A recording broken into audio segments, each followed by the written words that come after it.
It is the year 2013, and ghosts are still confined to haunted houses. What's going on here? They can't haunt a strip club, or an Arby's, or a Wawa? It's not like anybody's not ever been shot at those places, you know? People have been killed all the time there.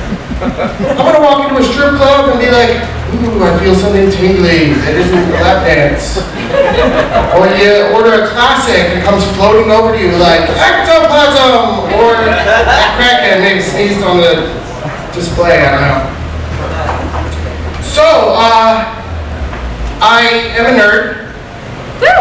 I'll cover this stuff. I spend most of my time bouncing around America righting the wrongs of the movie industry. Not the cool movies.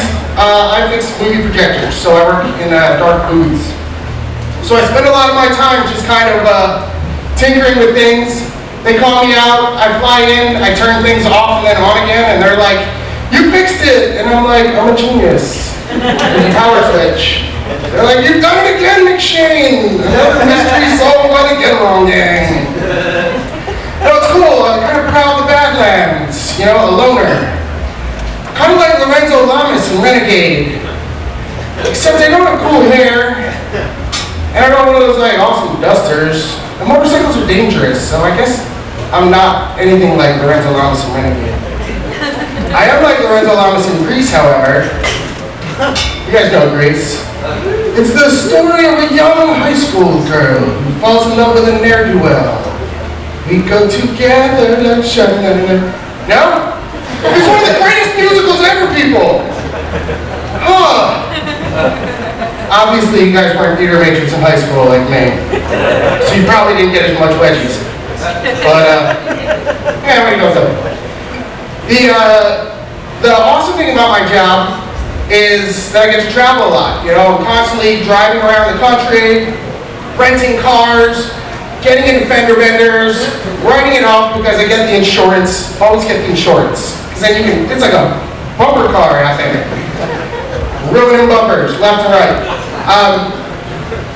But I see everybody driving on the highways out there, and it makes me realize that in Philadelphia, we are some angry drivers.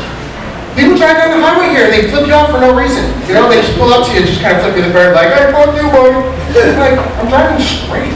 We're all driving straight down 95. And you want to do 90 miles an hour like you're in a NASCAR, but you're really driving a Ford Aerostar. You know, the big giant spaceship looking minivan. It's not a NASCAR, bud. So I'm on the Schuylkill Expressway the other day, and this guy comes up to me and starts cursing out my mom. He's sitting right in front of me. And I'm like, Dad, I'm following you to church. Remember? He's the worst Quaker ever.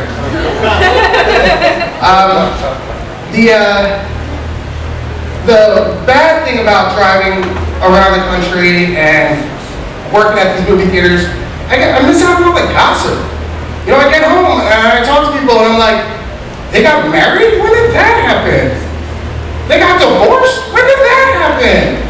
My sister had a baby? We beat the Axis powers? I hate the Kaiser! So, yeah, it's kind of like I'm like Rip Van Winkle. People are like, oh, I haven't seen you in a while. It's like, yeah, I was in San Diego for 2 months. San Diego's a trip. If you guys get down there, no, it's literally a trip. It's the other side of the country. But they're very calm drivers on the highway. They spend a good amount of their time just totally chill. Maybe because of the weed is way more prevalent. But I think it's because of the mariachi music. They're close to Tijuana, so all the time it's really hard to flip people off on the highway when the radio's going, I'm pretty sure that being a mariachi player is one of the safest jobs you could ever be in. I don't think anybody's ever been assassinated while playing the accordion. If Tupac had learned some sea shanties, he would still be with us today, people.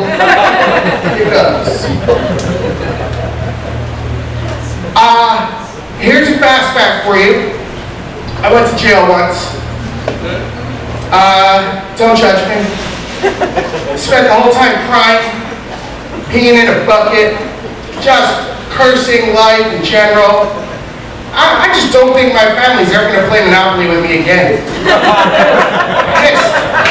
That's in my time of Monopoly prison. Yeah! Fuck, fuck!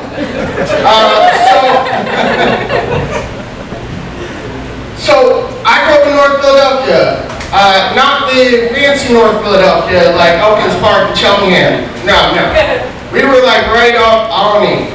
And people were like, oh, you're in North Philly, that's cool. And I thought I was a minority my whole life. I didn't know that black people were a minority until I got to high school. Because I was the only white kid in our neighborhood, aside from my other 8 brothers and sisters.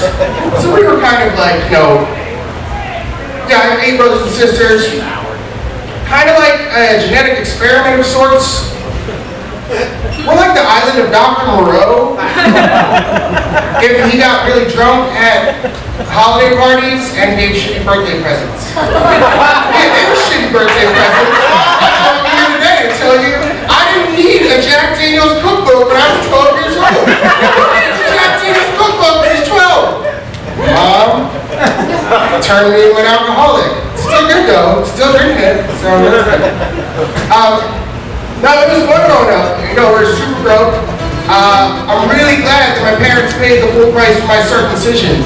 Because a cheap circumcision is just a rip-off. Hello. Well, let's bring up the next comic. She's gonna be tired of me. Although I am